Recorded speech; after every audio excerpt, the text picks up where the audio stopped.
আসসালামু আলাইকুম, সবাই কেমন আছেন? আশা করি সবাই ভালো আছেন। তো আমি আবার আজকে চলে আসলাম ফর্মাল কিছু শার্ট নিয়ে, চেকের মধ্যে কিছু ফর্মাল শার্ট নিয়ে। তো যারা আমাদের পেজের সাথে আছেন, আমাদের চ্যানেলের সাথে আছেন, সবাইকে ধন্যবাদ। আমাদের চ্যানেলটা সাবস্ক্রাইব করে আমাদের পাশে থাকবেন, আমাদের পেজটা ফলো দিয়ে আমাদের পাশে থাকবেন।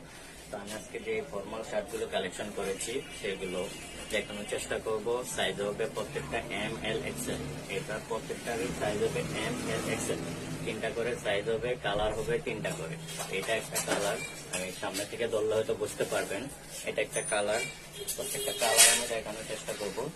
এটার মধ্যে আরেকটা হবে, এটা সাদার মধ্যেই, সামনে থেকে ধরলে হয়তো বুঝতে পারবেন কালারটা। এটা তিনটা কালার হবে, সাইজ হবে তিনটা ML XL। আর এগুলোর সাইজ যেটা, এটা হবে একবারে একুরেট সাইজ ML XL, একবারে একুরেট সাইজ হবে। আমি সামনে থেকে ধরলে হয়তো কালার গুলো স্পষ্ট বোঝা যাবে। সাইজ হবে